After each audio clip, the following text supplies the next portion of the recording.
예수님이 나사로를 죽었던 나사로를 살리시고 난 이후의 파장, 그 파장이 굉장히 컸다라고 하는 것이죠.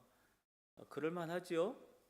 죽었던 사람이 다시 살았는데 그 파장이 아무렇지도 않으면 그게 이상한 거예요. 그렇죠? 사람들이 막 흥분을 하고, 야, 어떻게 그런 일이 있을 수 있냐? 내가 죽는 거 분명히 봤는데, 죽는 거 보고 장사할 때도 우리 그 장례식에 참석했었잖아. 그리고 뭐 다 묶어가지고 장례식 다 해갖고 무덤 속에 갔다는 것도 다 봤잖아. 이제 증인이 많은 거예요. 뭐에 대한 증인이요?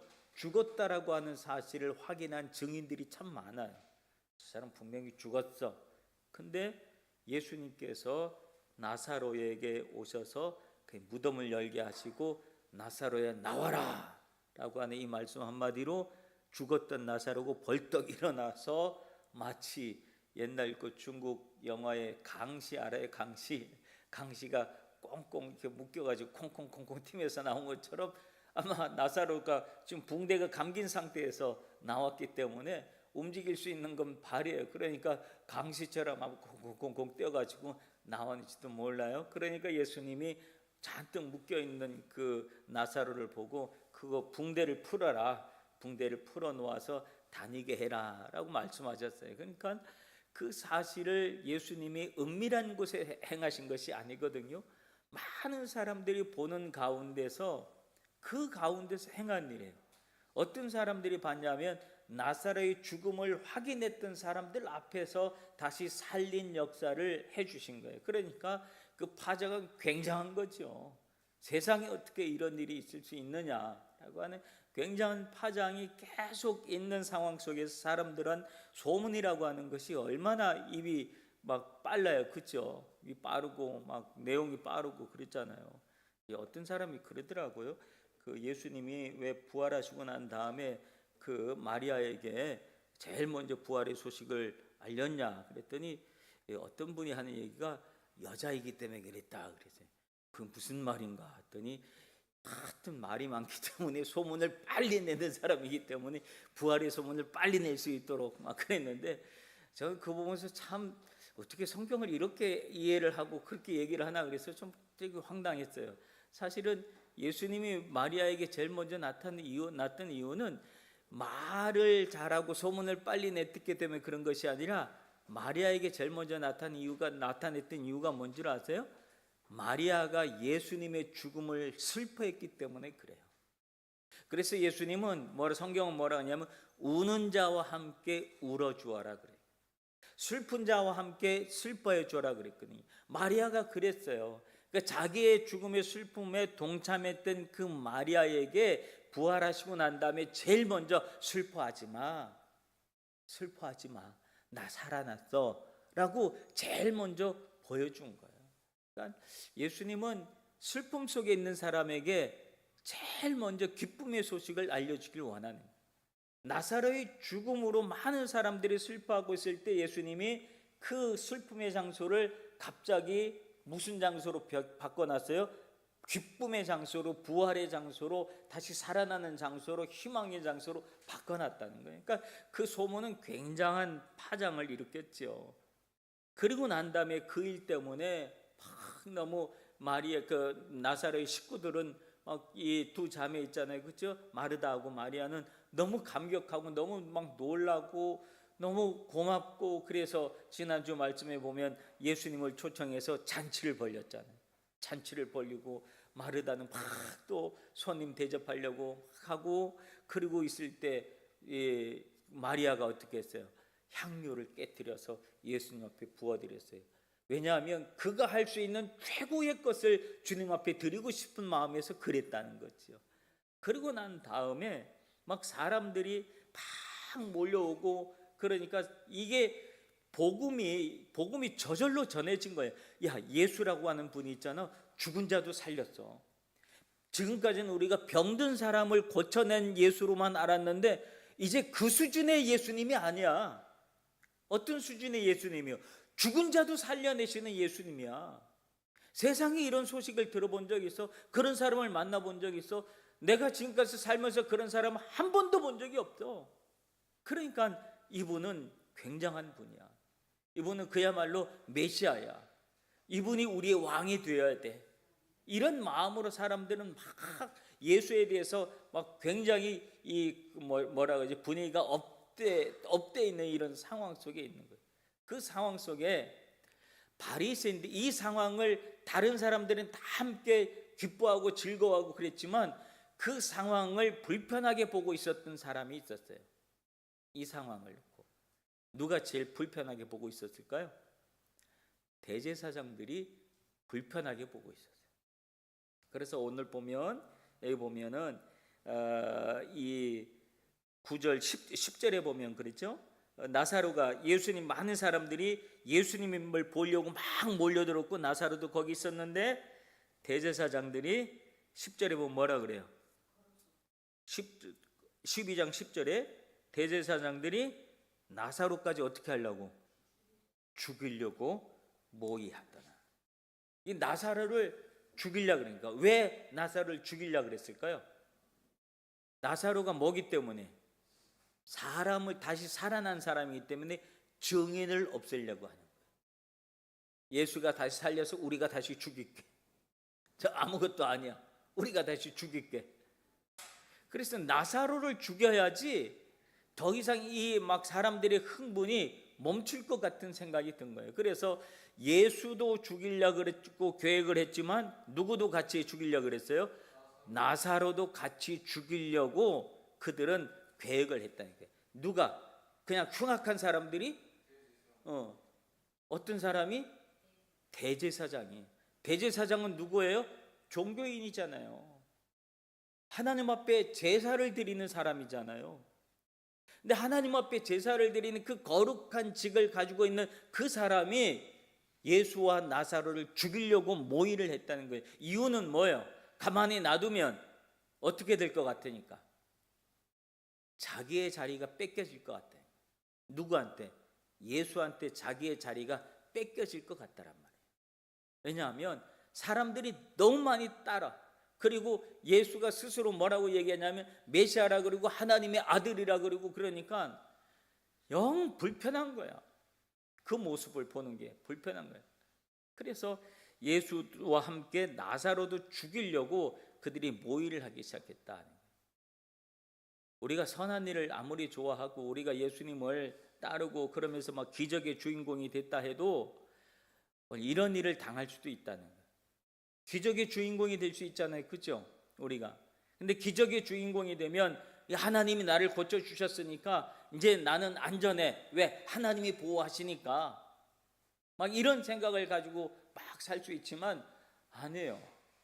이런 위험이 일을 당할 수도 있는 게 이 기적의 주인공이에요. 부활이 증인이 된다는 것은 어떻게 보면 그 예수님의 부활을 그 싫어하는 사람들에게, 복음을 싫어하는 사람에게 오히려 눈에 거슬림이 될 수도 있다는 거예요. 나가서 그리스도의 복음을 증거하고 뭐 전도를 하고 막 하고 그럴 때 내가 이렇게 전도하고 그러니까 하나님이 나를 지켜주시고 보호하실 거야. 하늘의 천사들이 나를 지켜주실 거야. 그러니까 나는 어떤 일을 어떤 해도 당하지 않을 거야. 그러면서 막 하고 살아가지만 오히려 그 사람이 큰 화를 당할 수도 있는 거예요. 나사로 죽을 뻔했다니까요. 지금 이 상황이. 그렇죠? 그런데 이유가 뭐라 그래? 11절에 나사로 때문에 많은 유대인들이 예수를 믿음이었더라. 나사로 때문에 많은 사람들이 예수를 더 믿고 그러니까 그게 눈에 자꾸 거슬리는 거예요. 예수를 따르는 무리가 많아지면 대제사장들은 그게 아주 불편한 거예요. 그 불편함.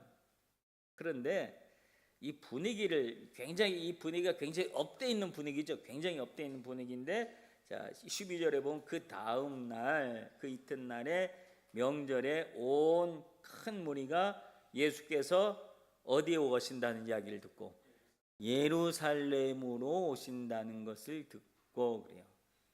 예루살렘으로. 이 이야기가 이제 우리가 흔히 얘기하는 종려주일 이야기가 오늘 이야기예요. 그러니까 예수님께서 예루살렘에 들어가신다는 이야기는 그 핵심의 장소로 들어간다는 거거든요. 예루살렘은 수도잖아요. 예수님 계속 주변에 계시다가 갈릴리라고 하는 이 주변에 있다가 이제 예루살렘이라는 수도를 향해서 가는 거야. 이게 수도를 향해서 가는 거는 많은 의미 부여를 사람들이 하고 있는 거예요. 어떤 의미 부여를 했을까요? 예수가 메시아다라고 하는 사실, 예수는 우리의 왕이다라고 하는 사실을 사람들이 막 이야기하면서 흥분하기 시작했다는. 그랬는데 예수님이 예루살렘으로 들어가신대. 이건 어떤 시그널일까요? 예수님이 예루살렘 들어가신다. 어떤 시그널이에요 이게? 예수님이 드디어 우리가 기대하는 그것을 행하려고 하시는구나. 드디어 우리가 하려고 하는 것을 예수님이 행하려고 하시는 거예요. 이야, 이제 우리가 결전의 날이 왔다.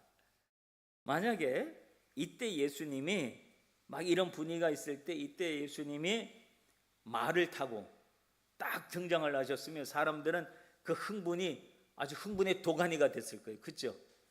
그래가지고 예수님 말을 타고 등장을 하면서 나를 따르라 한마디 하면 사람들이 어떻게 했을까요? 나를 따르라 그러면 사람들이 와 하고 막 예수님한테 엄청나게 몰려들고, 그 무리는 곧 어떤 무리가 됐을까요? 예루살렘에서 보면 정치가들 눈에는 어떤 그 눈으로 보일까요? 이 무리가 어떤 무리로 보일까요?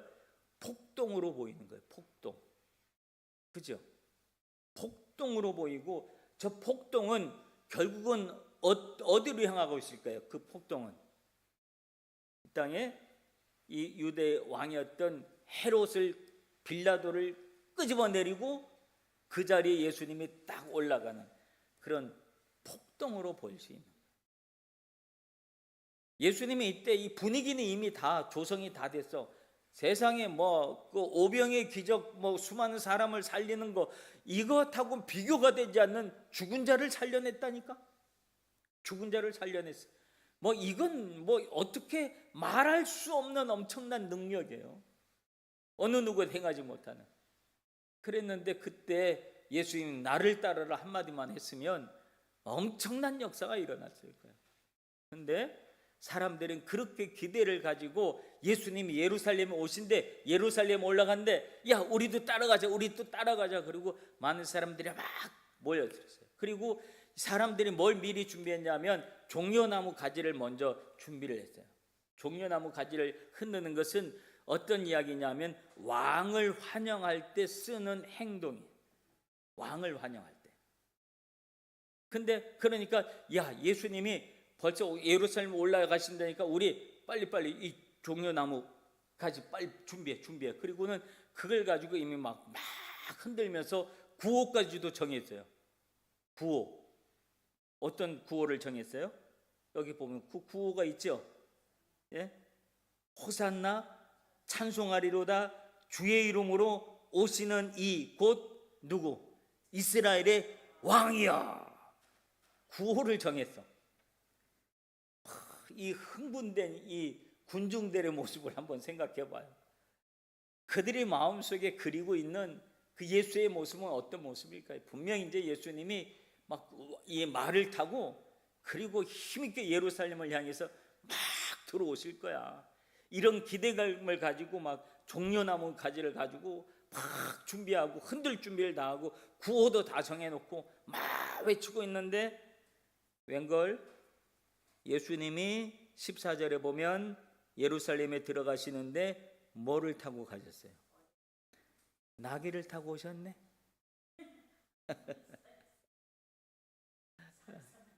아이고, 우리 이 집사님 반응이 맞는 말이에요.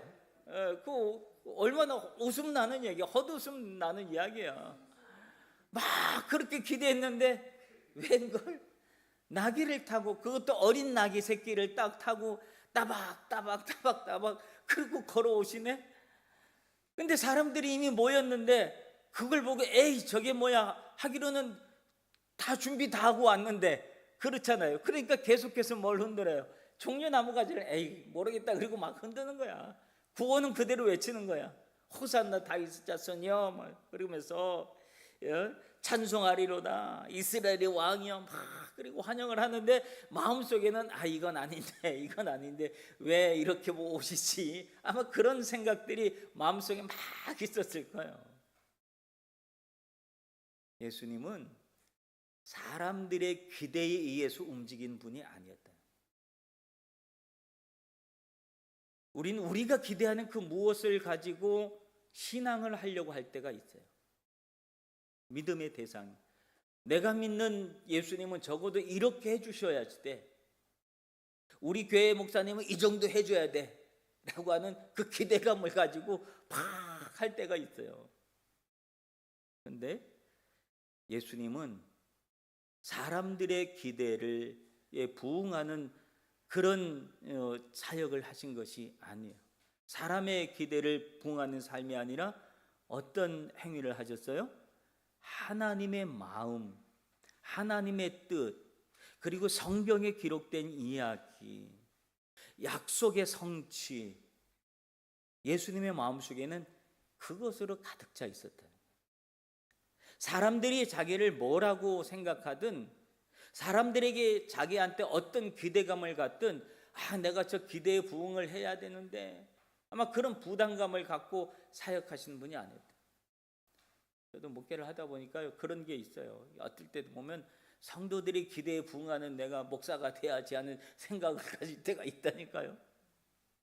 막 사람들이 이렇게 원하는데 나도 그렇게 해야지 막 그래. 근데 가만히 생각해 보면 이건 아닌데 싶은 생각이 들 때가 있어요. 하나님 이걸 원하실까? 하나님 이걸 기뻐하시나? 내가 이렇게 하는 게 맞나? 그런 생각을 가질 때가 있어요. 그런 생각이 들면 굉장히 내 자신이 부끄럽기도 하고 그래요. 그런 게 있어요. 예수님은 그런 삶을 사람들의 눈치를 보고 사람들의 기분을 맞추고 사람들의 뜻에 의해서 자신의 행동을 결정하신 분이 아니라는 거예요. 예수님은 철저하게 누구의 뜻에다 맞춘 거예요? 자기 삶의 행동의 기준을 하나님의 뜻에다가 자신의 삶의 행동의 기준을 맞추고 사셨던 분이라는 거예요.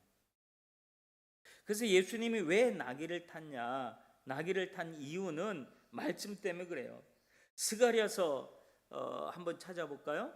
스가랴서 구약성경 스가랴서 9장 9절, 스가랴서 9장 9절 한번 찾아봅시다. 스가랴서는요 구약성경 1321페이지에 있어요. 1321페이지 구약성경 스가랴서 1321페이지에 있어요. 1321페이지 스가랴서 9장 9절 외우기도 쉽죠? 9장 9절 찾았으면 읽어볼까요? 스가랴서 9장 9절 시작. 시온에 따라 크게 기뻐할지어다, 예루살렘에 따라 즐거이 부를지어다. 보라, 내 왕이 내게 임하시나니 그는 공의로우시며 구원을 베푸시며 겸손하여서 나귀를 타시나니 나귀의 작은 것 곧 나귀 새끼니라. 이게 메시아로서의 예루살렘 입성할 때 예수님의 모습에 대한 예언된 말씀이에요. 스가랴에서 있는 이 말씀을, 그 말씀을 그대로 이루기 위해서 오늘 여기에 보면, 오늘 본 요한복음 12장 15절에 보면 기록된 바 시온에 따라 두려워하지 말라, 보라 너희 왕이 나귀 새끼를 타고 오신다 함과 같으니라. 이 말씀을 하고 같은 말이죠. 이 말씀을 같이 말해. 예수님이 나귀를 타신 이유가 뭐라고 그래요? 이유가, 나를 타신 이유, 스가랴서 9장 9절에 보면 그는 공의로우시며 구원을 베푸시며 어떻게 해서? 겸손하여서. 예수님이 나귀를 타신 이유는 무엇 때문에요? 겸손 때문에요. 겸손. 예수님은 그 겸손의 모습을 지금 나귀를 통해서 보여주신 거예요. 사람들이 기대하고는 전혀 상관없어요. 전혀 달라요. 예수님은 사람들이 기대하는 그 무엇을 이루기 위해서 이 땅에 오신 것이 아니라 하나님의 뜻을 이루기 위해서 이 땅에 오셨단 말이에요. 그래서 겸손하게 나귀를 타셨다는 거예요. 뭘 타고 그냥 들어가 예루살렘 입성하는데 그냥 걸어가시기 그러니까 이제 뭐를 타고 들어가시는데 겸손의 상징으로 나귀 새끼를 타셨다. 그리고 그 이유는 겸손 때문에 그래요. 마태복음 11장 한번 찾아볼까요? 마태복음 11장 29절 30절 한번 봅시다. 마태복음 11장 29절 30절 한번 봅시다. 마태복음 11장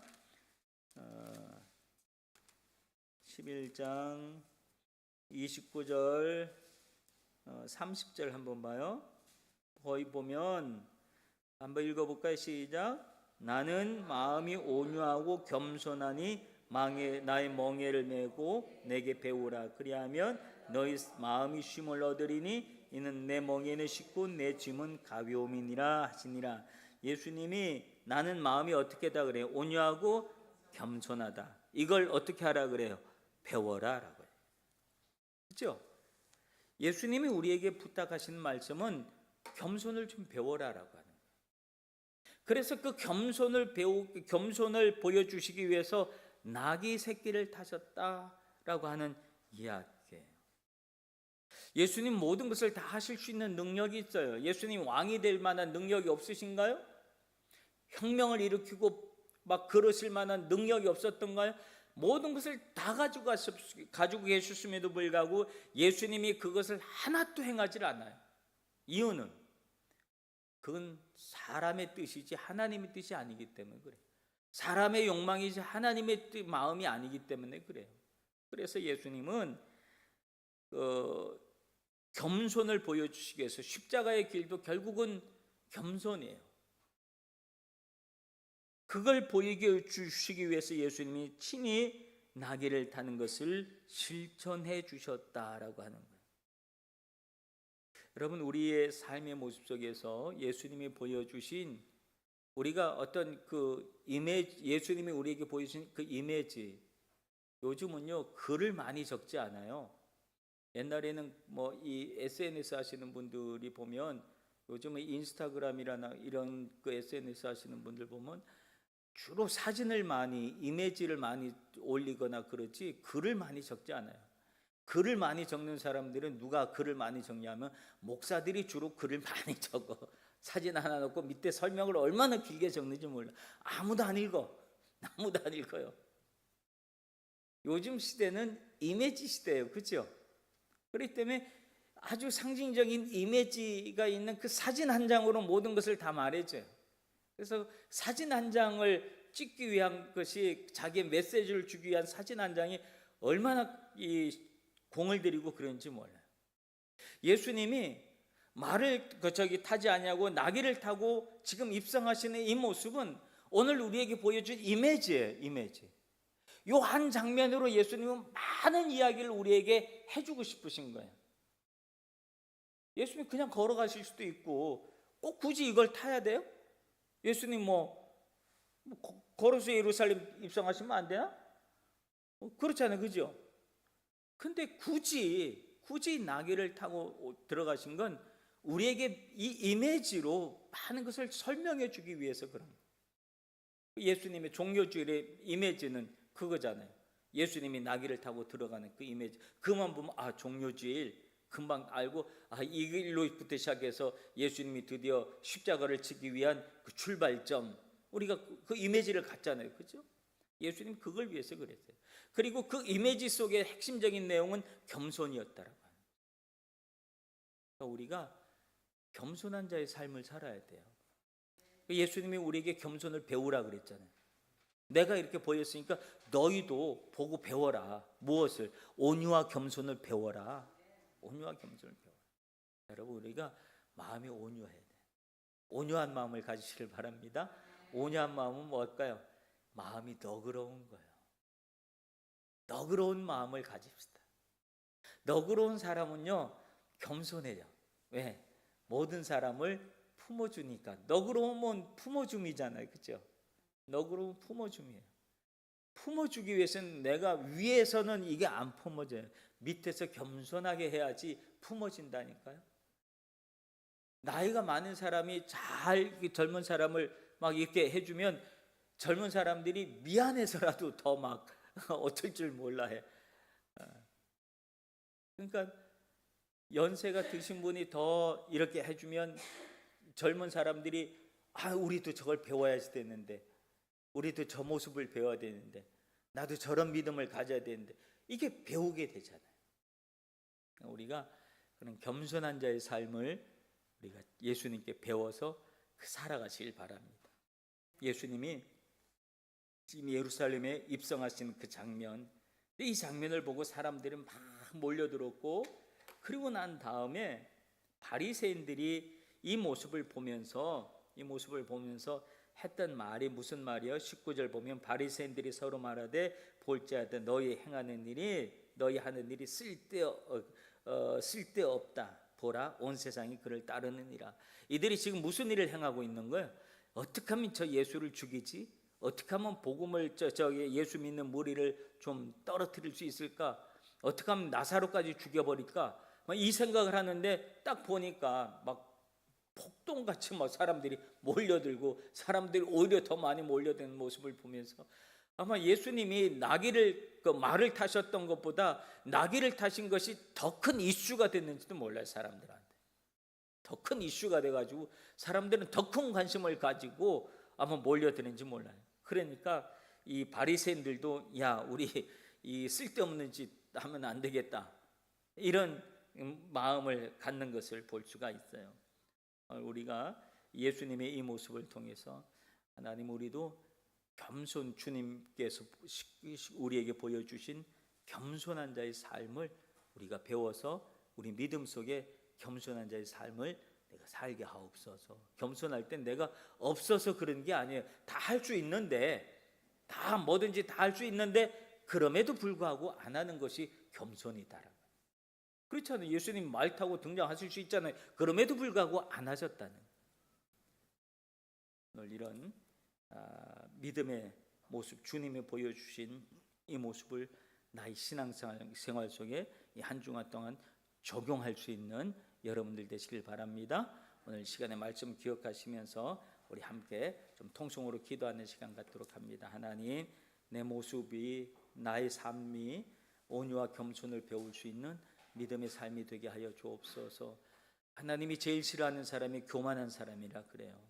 하나님, 내가 교만한 자의 삶을 혹 내 안에 있다고 한다면 다 죽여주시고 내 안에 그리스도로 말미암아 겸손한 믿음의 삶을 살게 하여 주시옵소서라고 오늘 이 시간에 합심해서, 그리고 또 여러분의 한 주간의 삶을 위해서 오늘 예배 나오지 못한 분들을 위해서 기도해 주시고, 그리고 이번 주에 수술을 받으실 두 분, 우리 임현신 권사님과 또 지영호 장로님 위해서 여러분 기도해 주시기를 바랍니다. 우리 함께 합심해서 기도하겠습니다.